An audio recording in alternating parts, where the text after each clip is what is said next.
yempanifo yi omo kasa yemfisia aduoson enum ya yenya no na emu nkomobo ne bi ene sai na snitting sensem ya ho wonum twi protesti womo ni aplosifo kwabo ani na busua ba betodwa se ebinom prepare ya doctor fo gina wonso awie ye da wasepa ba bi a wo ya wo hweye no erade asundue na enka wo Sompa TV so ni eno ache Sompa 93.1 FM ewo Kumase Sompa 93.1 FM ewo Kumase Asante Mantamu Sompa 90.7 Sompa 90.7 ewo Bono Po FM mo amu Kentampon Kranzata Chima ne nkroto ahodo ye won potem ho nyina no eda mo nyina mo ase eno ache Sompa 98.9 Sompa 98.9 eno ewo sunwane na afenso ahafo ne mpotemu ekwenya akone abusuafo no elfa bi ewo ho awiei eya bomode ma won sanka mizo 5G de yafra na afenso de yamfra ye ema oremfese ebrenko ibi abotimi akoye nkrabata bi ebenwo ye ne sciatica expert yare nka ye bi eka ho bia no abusuan ye ho adwuma 21st kandagasam na me ka kire wodie no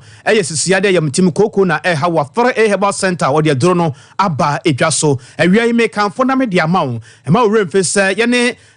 internet papa ebetimi abo ma adwuma bi awo ye no atumi akoye cloud internet. Of course we are the fastest internet in the world. Top higher ye ne nanu love FM ne di ehwani mu tano so patrapa new site ho Dr. Hannah Hatia Bay of a Bay Herbal Clinic efra so bra nu bra ha manua hini na ye ni nkomo ne ye yare no to ho na umom ukofi wona da woroma na wie yesin kunwa ye den sam no ebro medi di ohene re ma me akua yeboa asiama bronya me ne nua bema nana kwabra kese ye sase na ye sase NDC amanyoko no emu nyame ya adomo a enche akaba se abosom enum ene kakra bi na ye san ekwakoto aba na yahwede obetimi adi nkunim se NPP amanyoko no ne beto aso ana se NDC amanyoko no so ne beba ne nyina no ebre ene nkrabia na ebekere NDC amanyoko no frase ya wo boabo ho yi nipa obetimi have ton NDC amanyoko no nsam na atre Ghana fo se asesa ba ya Ghana fo obetimi ahweso na wato aba no ede ama wo mo na opani ya wayi wono se sie se wono na enhwe na entoabo obeton NDC amanyoko no ensam no woni anim e wosa adwumade no afamu no eye yewura Joshua Alabi ya yeka no ho asemi 2008 onu kra ya ene fasa di bren edito ne ho so a wo hwebo ye ma NDC amanyoko no nsam ahodo ya woton ye edema Ghana fo na dwumade no ase no ene wode atodwa na wo kyerkyere mu se nyame enim ne eberaso se NDC amanyoko no ya dwumaden pa enya ade se wo betratra ase de wo se o man no sikasem ne ade MPP abanya Ghana mampani na nadodan kwakufu do de anim no enema enkoye se de Ghana fo ehwe no de na no nkyere se bia kwan bia so we no enkoye ntino na Ghana fo begina eno so de ato aba no ede ama NDC amanyoko no se bia omo so sada ye no a e bia omo beyam fomso ne sa yente wo so omo pem ko manim ebon to kuroma du kuroba bia no e wo so omo bawura ho door to door no omo hwe na omo to nsam no pete saba ya Ghana fo gina so betime hu nsam o NDC amanyoko no de nam ene trimopone da ye so se Ghana fo no sa de 2 minutes sama wo mu a wo ba obehye ede ma Ghana fo Meda former President Obama better than 2020 or even campaign manager. Apart from that, in practice, recently, Obama campaign manager. So, and for the 2024 election, we are now confident to move. I am in presidential campaign manager. So, she are no, a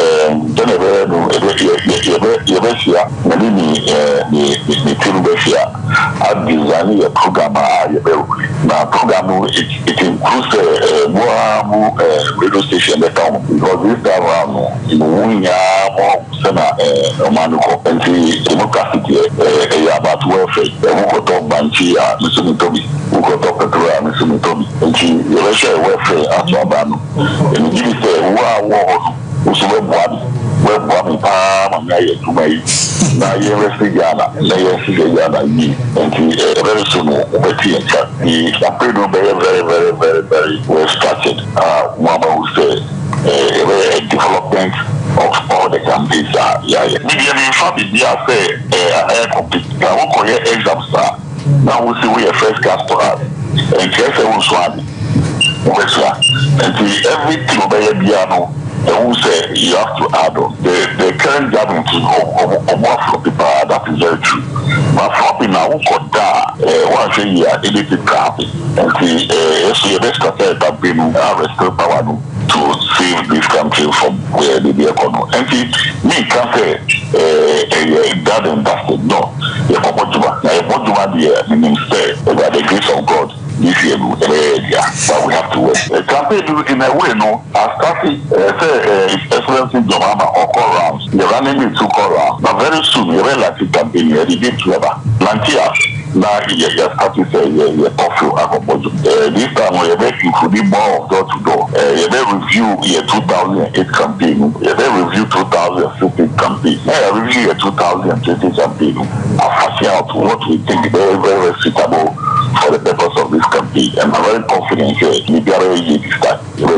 In terms of your focus, are they yet to win this election and to salvage this country from the Jacob? We are very united on fact, very, very united and solid. But you see, in every family there, you should know, even while some cars who you will fear, say once in a while, we are the but that do not derail the love for your wife. So in the same way, in this campaign, yes, as we are working, if you are better your business, but that is not going to change the focus and the direction. Focus on the Ene ya etwagu ye Professor Joshua Alabi ene yetenenkai. Ebusia ye ramu e wonsen foforo mu a FP mienu ani aduonu mienu November boso minimum de etoso du baako ena eye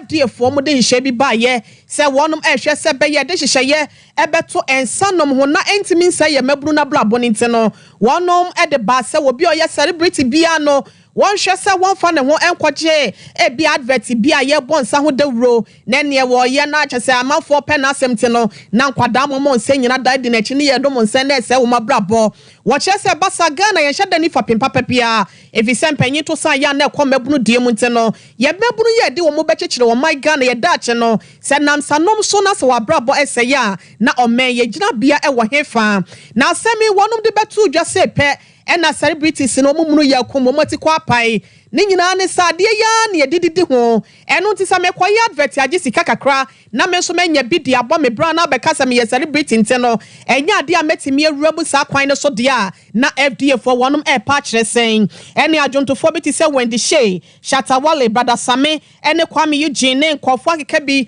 enso ka ho omudu omano tumo mo kire se ase de empanyimfo e wo FDA ya no wonum e ya abo wonum abra wonso no te no womu enti wonum ho ase we enam so ama November 11 2022 no Yura Magdalene wono eye manager de madwum to fobi ti script face ene afoforo bi e ka ho etebra asem ne de kirem wo koto batan a eno ewo my Ghana mu ha se nom ya wo che se FDA for bi hyehyeye ya wonum ede eba no ya ade amamra ya wo pempam na fia pem ahenkro aduokono mienu article 17 clause 1 ne clause 2 no e kire se wo se wo bia ye pepepe e wo Ghana mra nanim ene ye fa ho ne adwuma a wo ye anase bibia wo ye nyina no ye pe na eba se FDA for ebo wonum anu aduane agudi a na se wo mu ye wo mu eyiyi mu ntina asem Supreme Court nsom na won hwenka bi enfama wonum asem ne ye twena donko ekọ na eba ne ya ye kase Supreme Court wo bua asem no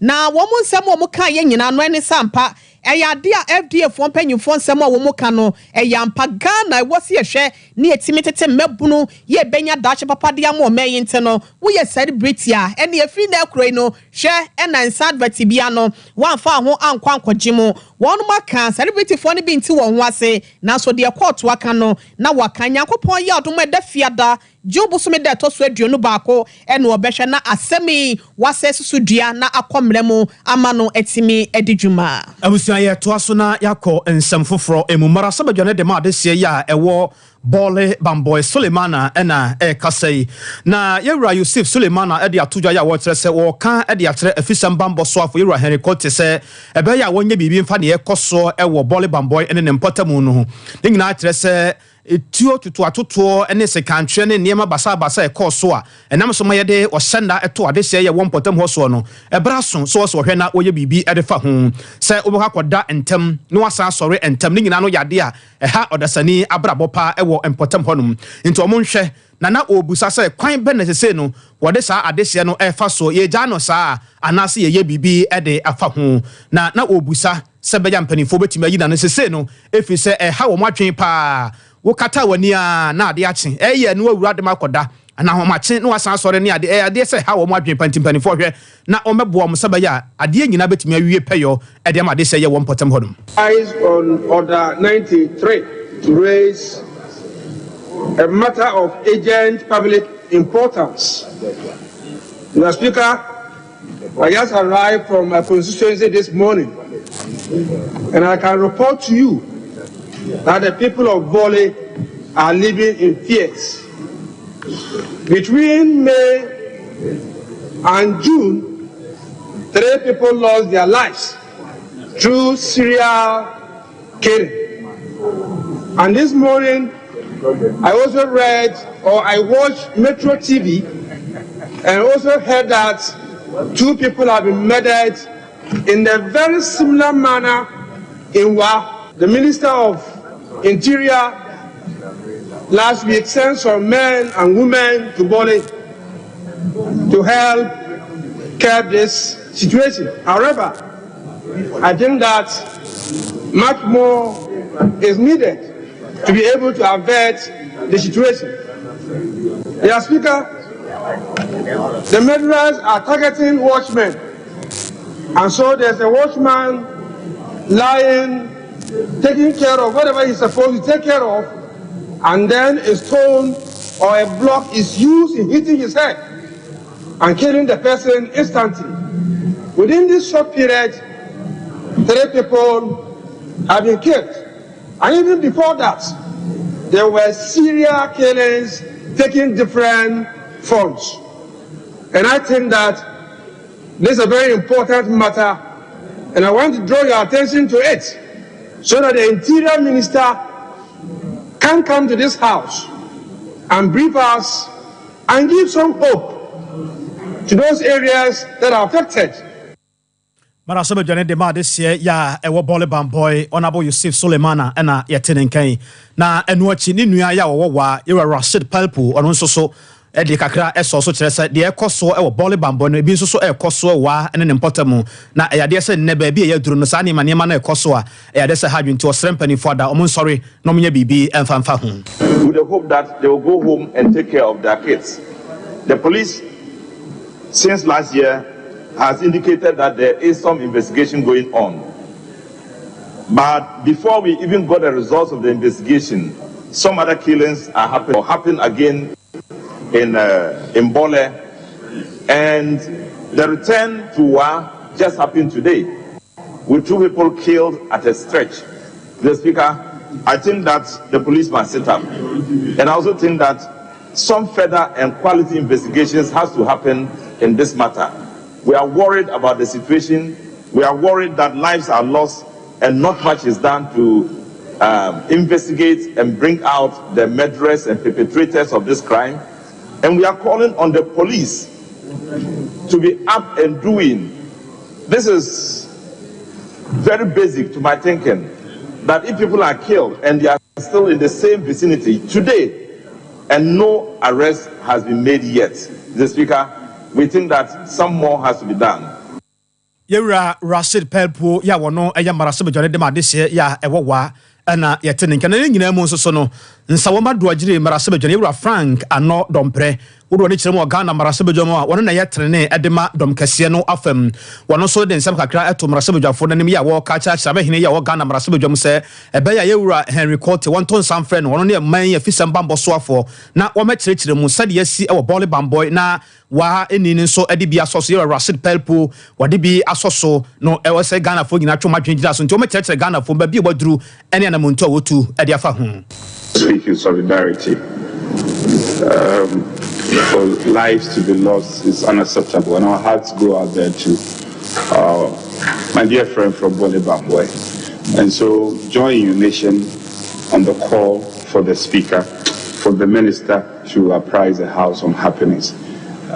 Just not too sure if we can give a date. You know, these are security matters, and often we have to give the Minister notification. Then, before they come to the House, they have to prepare. So I'll leave that discretion to the Speaker. But as soon as possible, I'm in total agreement. I'm saying the same thing. As soon as possible, the Minister should be programmed. But he also needs to be given time to prepare and come brief the House properly. So on that score, we will solidarize with our colleague. Thank you. Very well. Yera Frank ano dompe echi ena afi so na chiame hene abedi echiri Yera Andrew amuakon asiama wono so de kakra eja ye kwase. I don't know whether the minister is in town. I personally went there I wanted to have some discussion with him, and he wasn't in town. My inclination is probably to employ the member to have a personal discussion with the minister first. Because at times, some of these things, even though it's security matters, there might be certain information that he can discuss with you before even coming to the chamber. So if you will be with me, I will wish that probably you seek personal discussion with the minister first. If that will not do, then we can invite the minister next week to come. So my ruling is that honorable member try and get the minister and speak with him this week. If that is not possible, next week we will invite the minister here to come and brief the house.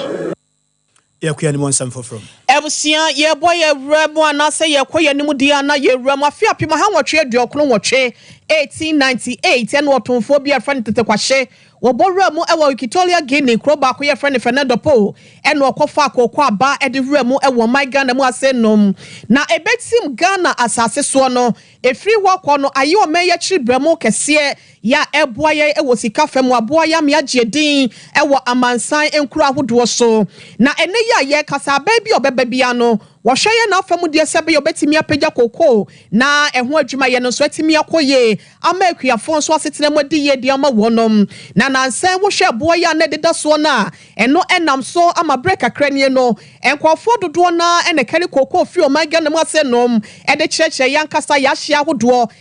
kura ahodo a ye no wo ebo hye koton ebiti sa Ivory Coast ene Togo memu na ye kasa ya no wo mate tax force ede free eye koko mpanyimfo mu ya wonom ekrese wo mu hwe se be ya Ghana ye koko no ye betimi abo ho ban na atena wo my Ghana mu asenom yetimi aton ede aboye ho bra na enomu ena enei abetodwa sa wode wani kiremo ewo Western North mantam ne mu asehwe adwofia ye no ewo bia West mensi mu ho no ya de aposifo ho abo ho moden ama wache truck bi ni nyina no wa load koko ne number no ye AS 3984-12 ni nyina ne se wode remo ewo Ivory Coast memo akwa akoton na emu ena wode wani kiremo ewo Ghana Cocoa Board wa panyipa ya wono woye intelligent officer Major Retired Ebenezer Tete one centrefo abonkomo kwan ofa so a wodo asankofukoi eni seni asem ne pempenso no akodru. It's based on intelligence led and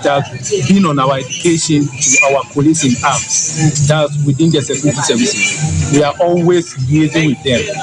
and then based on the intelligence we forwarded it to the police and then they intercepted this stuff for us.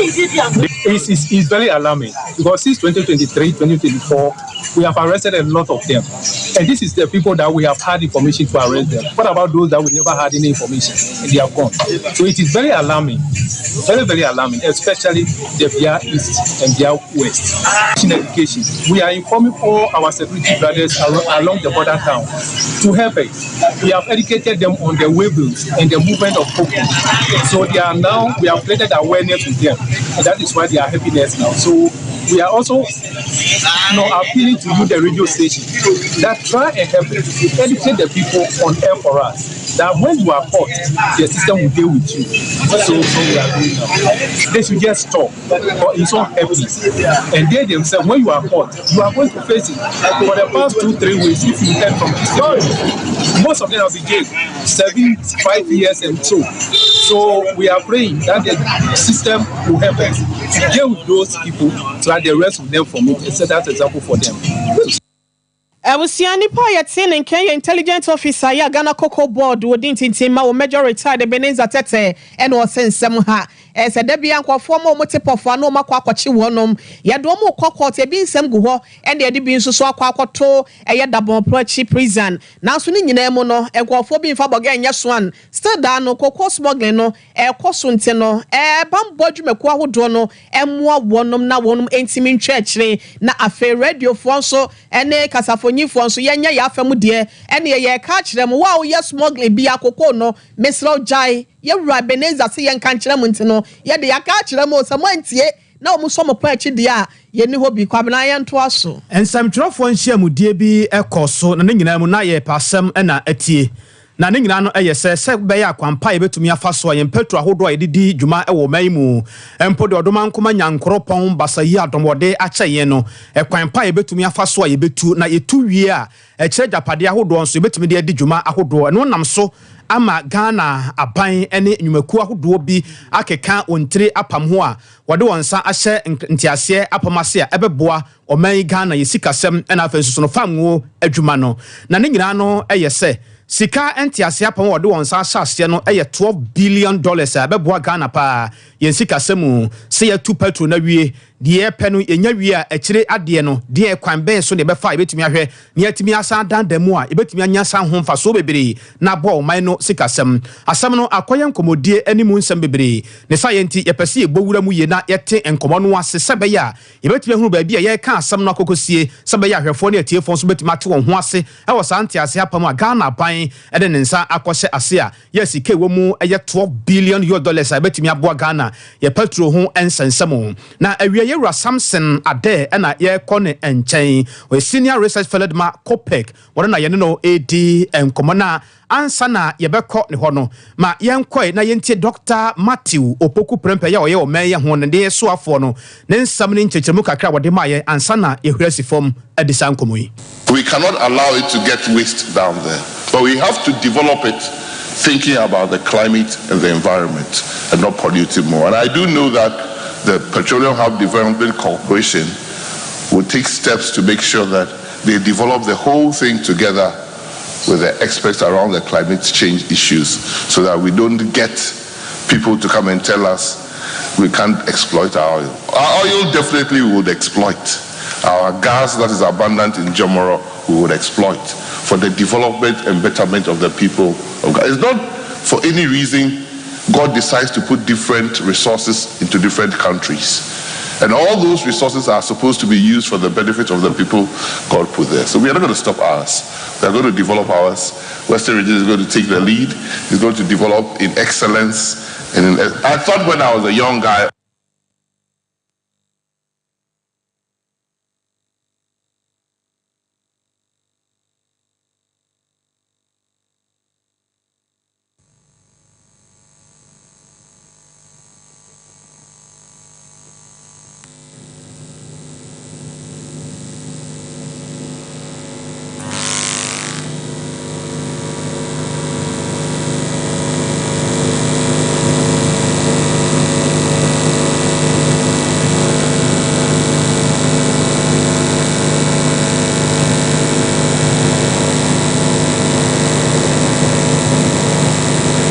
cannot allow it to get waste down there. But we have to develop it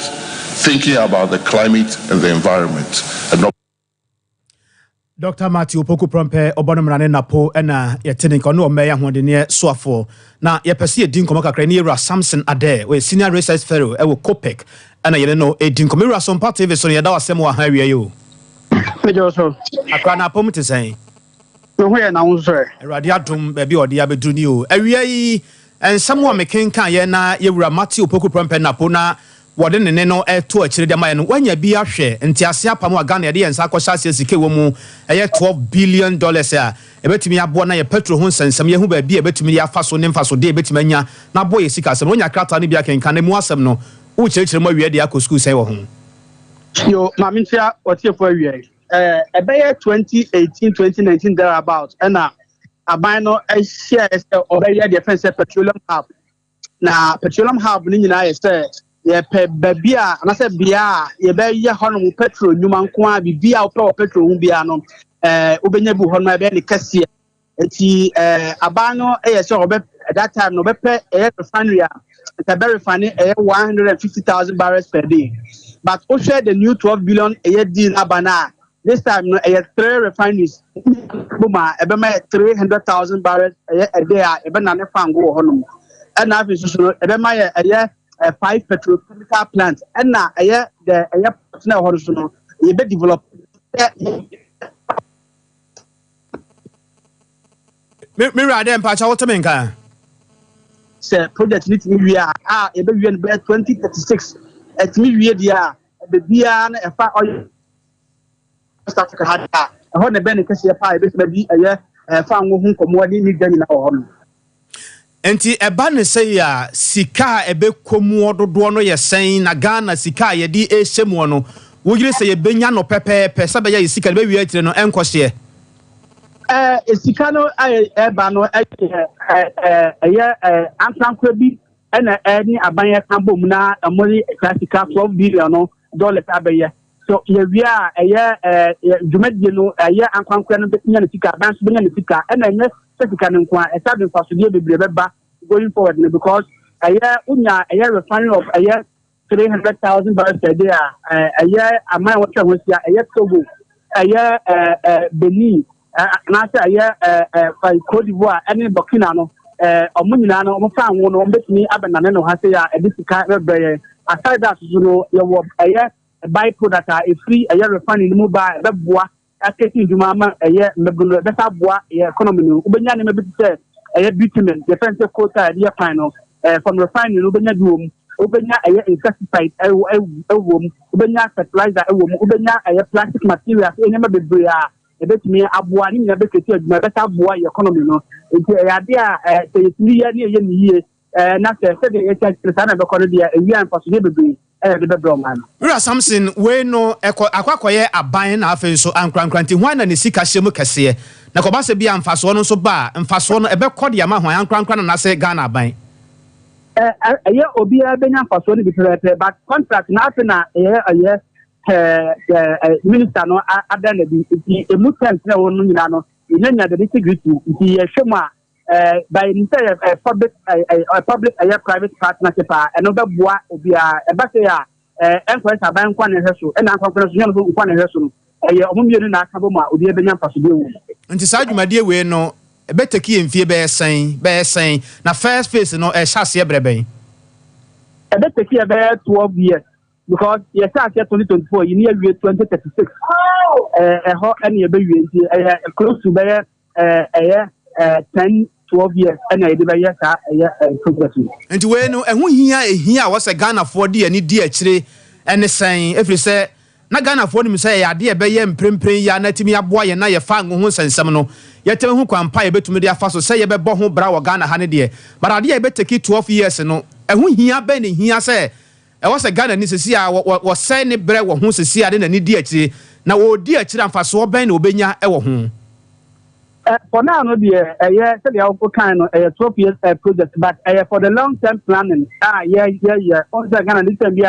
they be a final short term, but we a long term project aircom. Now, time for so I think a woman think it can a yet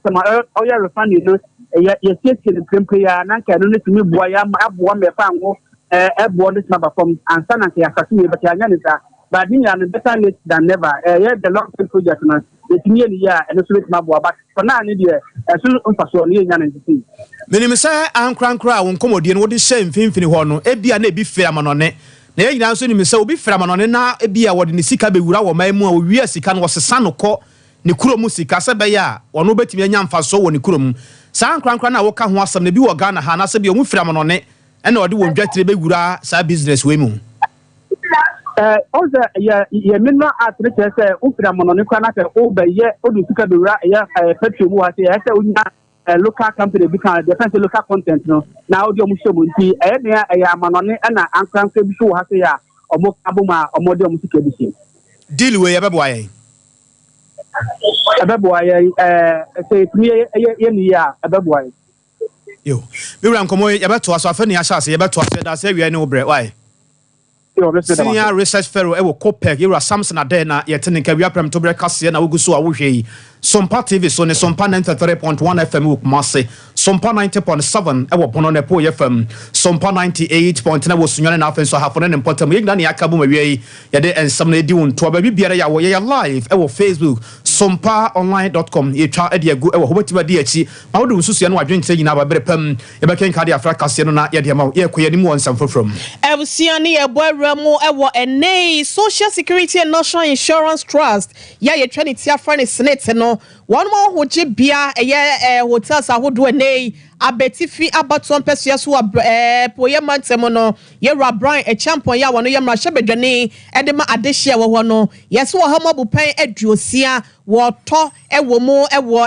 ahoji bia no enan mu na eno na North Tom ra hyebedwane won monyafo Samuel Kujeto Abrakwa we did domo anima mama demonstration de etia mpanyimfo kyerese ho de ekone de ayese mpanyimfo 1 pp amanyoko ni mo no wono peso mo sisa Ghana japade nyina de bo mobo na eche na bi omo de aba ko atia NDC ene o mamu nyina no nti no enya ade obetena se de won sa hye won damni fam atena fofo ho amana da no won kwaye nti no whatever asem no de eremo ewo Commission Human Rights and Administrative Justice charge mpanyimfo so mo hwem na baby asem no edano wonom emfa enhyese be ya entimi enfrinto na so ni nyina mu no ene ensem no kwa na ekoso a yesi process no muguso a wonom aye na no enanim difo bi ye ba pade ho nsem wodi ntentima womo yewra Austin Gami wono so de nanu atomo trese senate nsensem no yempe kwan pa bi mfa nso so anase yemfa mfa so sebe ya ye betimi asolve problems ni nyina na ye kase de ya amanyosem a entimi emmo afise senate na kasa no enya amanyosem when they did the actuarial study about 3 different occasions. Let me be very clear here. There has to be clear-cut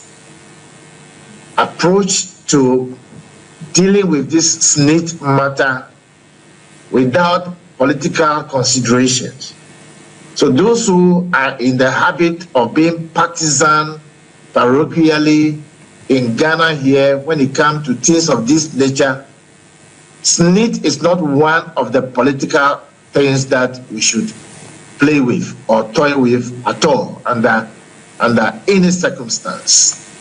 Now, so the competencies, the structure, and the culture of SNIT will have to go through a complete overhaul so that the purpose for the shareholders who are the only contributors. Government is not a shareholder. No other person is a shareholder other than the contributors. And let me put it there very clearly also, that when I'm an employer, I pay money on behalf of my workers. Now, when I pay the money ceases to be mine as an employer, because originally, that money should have been paid to the worker for him to go and invest. But this is an insurance pool we are putting together so that there will be enough money for investment or the return on the investments to be realized. So the money is not the employer's money. Money is not the government's money. The shareholders are the contributors who are the workers. Now they have a Ebusiana chese wa wo fa wo bi adwuma ya wo te senate de ato ho ama no no ko na na sika na nya wo dia na wonya panyin so wo senate ni mu na nya aban so na wono so senate no ye ne de ente no ye kasa bia ye de ma won ma ye omu de ankasa pa de a na wo mo tititi wo sika kakra to wo se be ya ebe ye nsi achi ba de ama wonom no wo mo eneka bie wo mo nti no mo se wei womu empa wasasa na mpanyimfo ye no nti no yemfa kwa pa bi so ne enya samanyosem ye di ewuransem wei eye apade ho panyinsafo bi a waben edinim ewom yewura Austin Gaminsem ene etie ye Ghana Journalists Association eyekuo ne nyina kyerɛ sɛ adwuma ye no ye ne kubatan ya yehwɛ dawubo ene ho ntotoye eso kwabena de ete ha ye ene ho nsɛm nyina no yewukuo ya yɛda no mpanimfo a edi yenim twɔtwɔfo pani eyewura Kofi Yeboa na dwumadie kase bi akoso ewo Kwame Nkrumah suapon no emu ne yana ye se Ghana Journalists Association finsia aduoson enum ho afahye na ekoso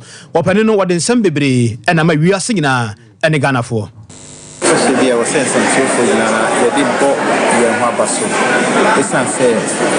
yaye djuma pa ya pon to dem uke in fie 75 years I have seen for yaye ebi ye under military regime na ya ye nine say asi ya fa mo no ɛyɛ a ɔmo ɛde nipa ɛfa awudie ɛtoto fam mmogoni ɛka no human rights na abakɔsɛm ɛkyerɛ sɛ aseafoɔ amamu no in particular no ɛsɛntwerɛfoɔ kɔ ahokyere mu yie paa ɛsiane sɛ na ntumi nkyerɛ wadwene ntumi nkyerɛ bibi nkɔmmɔ a mene di yɛntumi ndi na sɛ edikanfoɔ afa saa nneɛma yi nyinaa ako ɛkoden egyina pintin ama ɛnɛ mene wo yɛnya fahudie yɛnya akwanya ɛte sei a yɛtumi kyerɛ adwen yɛtumi ɛka neɛ yɛpɛ sɛ yɛka bia na ɛwɔ sɛ yɛhyɛ fa se a yɛka ɔ na yɛbɔ ɔbaba so na yɛsua adeɛ so so ɛfi ɔmo sintɔ ɛne nneɛma a ɔmo ntumi anyɛ no yie sɛ yɛkɔ yɛ nim no kyɛn na ɛwɔ sɛ yɛso yɛkɔ no awia me kanfo de ma wo sɛ bɔmɔden na ɛma wo nsanka mizo 5G yɛwɔ de yɛafra na afɛ so ne yɛmfra adwumadie bi a wodie bia no ɛyɛ ma wo remfi sɛ bɛto nsa frɛ Dr. Silas na baabi a wohyɛ bia no wɔde bi ama ne ahoɔden wom wonya bi ewura efie bia na adwuma bia mu a timu sampa sɛ wonya bi nom anɔpa kora no betumi agyina wo ho saa kɔpem sɛ adeɛ bɛsa na wakɔ fie akɔpɛ aduane bia di egya wo mu pa school fo ne nsɔre ahodoɔ ne adeɛ no obia anyi mu a motɔn drinks ahodoɔ wɔ kwan ho ne traffic light ase nyina no monkae sɛ mizo 5G de yɛafra na afɛ so ne yɛmfra yɛ ɛwɔ hɔnom ɔfrɛ 0246 270-221 0246-270-221 ne Dr. Silas eni nkomo na bibia ho bia no montoa so emfa emfiri ho abusua me kanfo de ama wo se ebren ko bia betimi akoye nkora wata bia ya eben wo ye ne sciatica expert ne yare nka ye bia ka ho bia na busua ye ho adwuma ye de nua hini hahama enubana na eye adwuma e watena honom ye sade mfidie badwen ba nyansabo akwa huntahuna ye betimi da hwe wo nipadua no de enkoye wo nipadua no bia no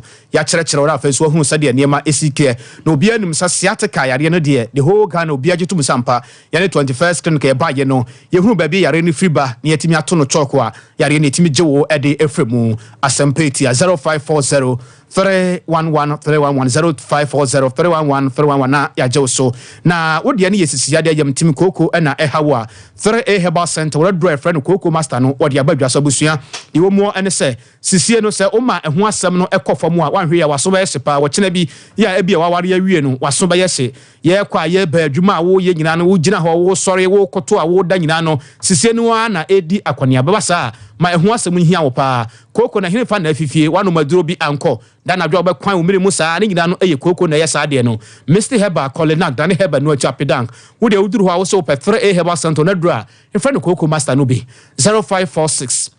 107 107 0546 107 107 ya for nature motano so patrapa new site ho Dr. Hannah Hatiabe of Abe Herbal Clinic efro say yare bi ada honhom fa ne honam fam fa beda no sickle say obi atuche edema no oba awo na ope awode no enema enkoye ewum de bia wonsa bonu na ekɔ na wotwemie no wosome ne ade ne nyina no hadwen obi won ma ne wedie no esai guso a esai ne nyina no obejo de afiri mu na ntamu apropro ne yare bia sabi mentime modi awiai e wafidie no so no wodo ne kyeremo Dr. Hannah Tiabe of Abe Herbal Clinic obejo e de afrimu ebia na wa mono ne ebia wo fie wontimi nso ebia emba hono a ofre na ono wudi nkomo a edro no obetimi de bia ma ne wo kama wa hone die nko a ne hia de hia se obedi huni na wodo sika amane doctor chenanko sabe ya ofoforo nso epibia openya bi yare bia da mema waye mmere ewo mpamu na mo yare ne ade me kan ma jade akoma no tokuro bi na beda ho ne nyina no fibroid na da hene ne nyina no ebe ye ho adwuma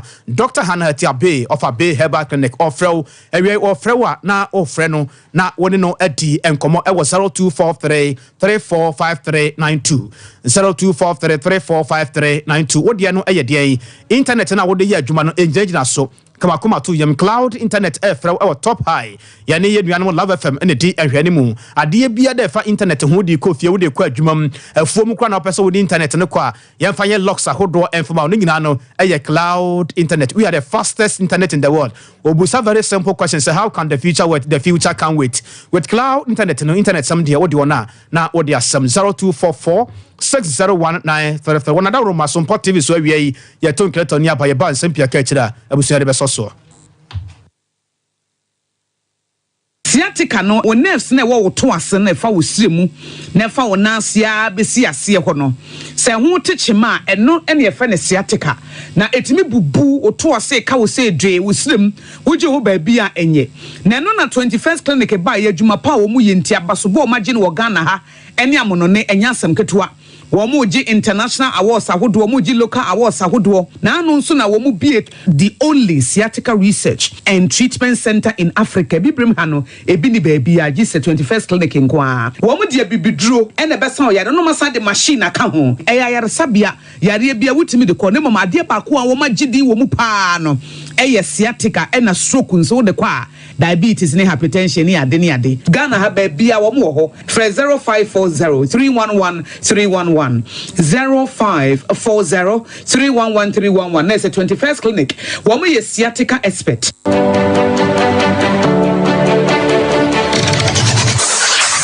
Introducing Mixer 5G Sparkling Drink, a whole new refreshment in a can. Mixer 5G is a tasty non-alcoholic drink. It is a perfect companion for all your events, including parties, weddings, and funerals. It is made with green tea, ginseng, guarana, grapes, and grapefruit. Get refreshed with Mixer 5G Sparkling Drink. For bulk purchases, contact 0246 270 221. This advert is FDA approved.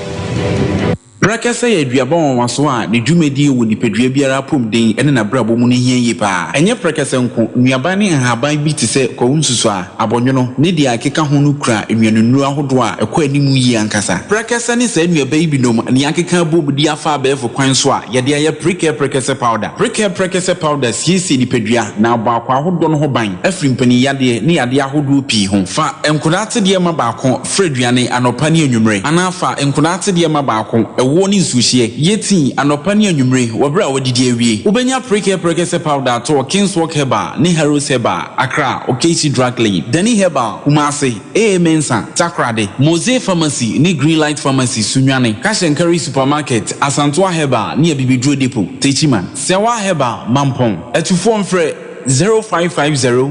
19 15-14 Prekese powder eye aduane san ye dro FD ahwehwe sankratu emu agi atum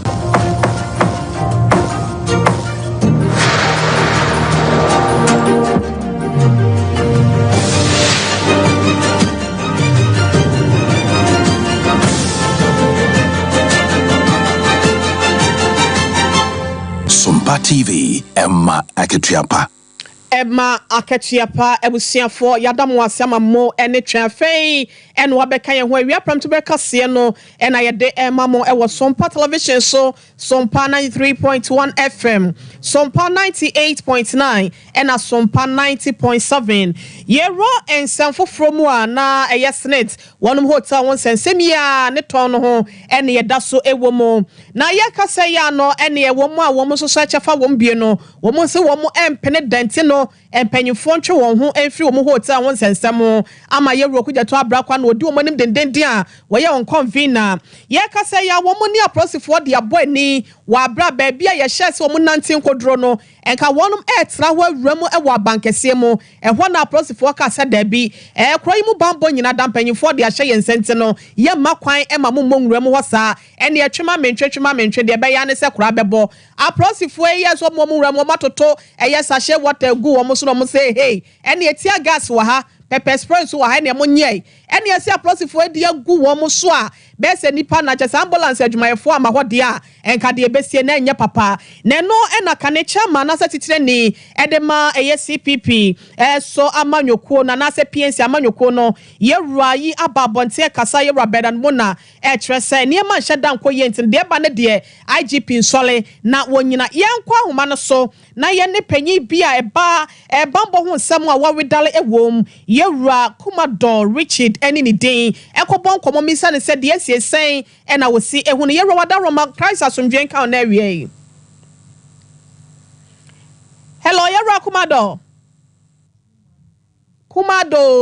ye rua Kumado ai ye hwe se ne homa no ebetimi atomo ne bisa no nsamba ko ne mienu bi afa na imi ankasa msika yate ato ho obi soso ede ho agapade no ba ba ye onu ankasa ne de amekoka aprosifo de pepper spray na afe tia gas na egumi so empanyifo bi akasa ede afa ho yero kugya to abrakwa enso akasa ede afa ho yenko na yenhwe se yensa beka yero kugya to abrakwa ne na ye wia ya ba yero Richard ninsem ne so to rush them to the hospital. I suspect they are at the 37 hospitals, but I don't have the current report on their status because I've been presenting the petition. But I'm going there right away with our colleagues, and we will not abandon them in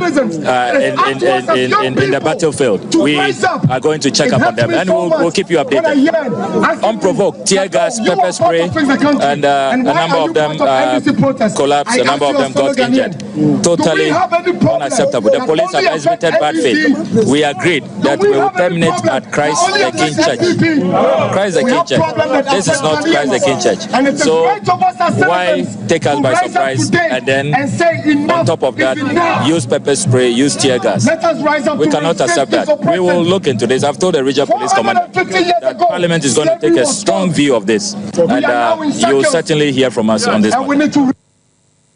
Ebusia no Tom Rasha bedwene Yera Samuel okujeto abrako se bebia edwene de atra drop fam Pieto Braminte no ene ye kapupuni manta mo process adom so ehine sorry na won ka bi fi se wo muntina ho ema ne ema enye ensem ebia toto ba ha e na chese Sompa television so no wo hwe ye any Facebook onya kwabena yenkwa ye ne mo awie ye de mo besi wo ha ye bra na so Yabra na so wia from to break case de ma wo Sompa TV so ni ba bia wo hwe ye bia no e da wase ene je wo ho pa Sompa 93.1 FM FB e wa Santemantan Kropo Kumasimo Sompa 93.1 FM Sompa 90.7 Sompa 90.7 e wa Bono na Po FM Sompa 98.9 e kwenya akone chiame ni moni abusuafo no so FB e wo Sunyane na fe so hafo ene ne important mo hwe ye wo Facebook ni ade nyina no e da mu nyina mo ase awia hoade wo mu ya de ma 21st clinic se ye ne Siataka expert 3A Herbal Center the Coco Master no aba edwa so ma remfi se obaji mizo 5G de yafra ene de yamfra cloud internet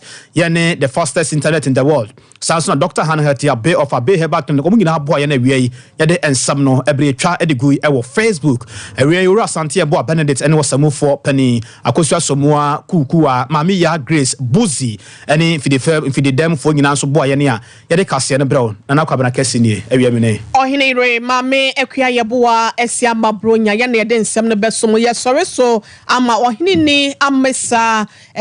woman ken watena se na Sompa komodwumedie no ene eye Rasta for da wodi bedi animu ama mo wi ansem Paulo watimi ede atechre asomo. Here in Ghana, when it comes to chicken, the good old days are back. Why? Because Boris B's Chicken, BBC, is here. Yep, give your family and loved ones Boris B's Chicken. Fresh, tasty, delicious. Boris B's Chicken is produced right here in Ghana by our cherished poultry farmers with support from the Ministry of Agric. Get whole frozen chicken, gizzard, chicken feet, chicken neck, and chicken liver for those special family meals, buffets, picnics, funerals, and all restaurants. Get Boris B's Chicken. It's halal, so everybody can enjoy. Wherever you are, call Boris B's Farms hotline 05 444 444 53. Ask for our branch that is closest to you and come get your chicken. Boris B's Chicken, BBC, proudly a Fiakoko. Hey, Sewa, me who watch you. Me na no me bisa cry so kwa brochu. Kwaku, afeina bebeko. Men krata krani. Hey, any me ma connection man for den kofo sika dwane ne wanya otwe didi musa no. Oh, Express Group adarumenti akwantu ayefo. Opese otu kwan kosua dia. Express Group do be call mind me to say Canada, US, Australia, UK.